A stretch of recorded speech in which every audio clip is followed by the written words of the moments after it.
प्राचीन समय में एक राजा अमित सेन अपनी चिंता और बेचैनी के कारण बहुत परेशान रहता था। उसके पास अपार धन संपत्ति, वैभव और एक शक्तिशाली सेना थी, लेकिन फिर भी उसका मन अशांत था। वह हर समय दुखी और असंतुष्ट महसूस करता था। एक दिन उसने सुना कि पास के वन में एक महान बौद्ध संत तथागतानंद ध्यान कर रहे हैं।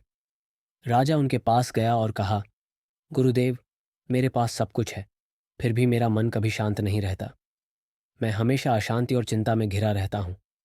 कृपया मुझे इस पीड़ा से मुक्त करें। तथागतानंद मुस्कुराए और बोले, राजन, मैं तुम्हारी समस्या का हल निकाल सकता हूँ, लेकिन पहले तुम मेरे लिए एक कार्य करो। राजा ने सहमति जताई। संत ने उसे एक दर्पण दिया और कहा, इसे 1 सप्ताह तक ध्यान से देखो और अपने मन के विचारों को इस पर प्रतिबिंबित करने की कोशिश करो। फिर मेरे पास वापस आओ। राजा ने दर्पण ले लिया और हर दिन उसमें देखता रहा। पहले दिन उसने अपना चेहरा देखा, गंभीर और चिंतित। दूसरे दिन उसने देखा कि उसके चेहरे पर और भी अधिक चिंता थी। तीसरे दिन जब उसने ध्यान से देखा तो उसे एहसास हुआ कि उसकी अशांति का कारण बाहरी परिस्थितियां वो नहीं, बल्कि उसके अपने विचार और इच्छाएं हैं। 1 सप्ताह बाद राजा संत के पास पहुंचा और बोला, गुरुदेव, मैंने समझ लिया कि मेरा मन ही मेरा सबसे बड़ा शत्रु है। मेरी सारी परेशानियां मेरे अंदर से आ रही हैं, न कि बाहर से।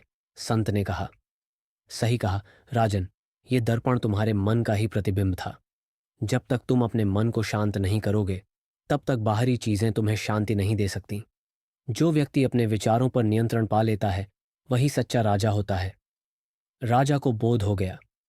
उसने आंतरिक शांति के लिए ध्यान और सत्संग का मार्ग अपनाया। धीरे धीरे उसका मन शांत और प्रसन्न रहने लगा।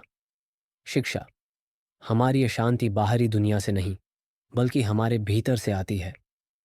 यदि हम अपने मन को नियंत्रित कर लें, तो हम सच्ची शांति और आनंद पा सकते हैं।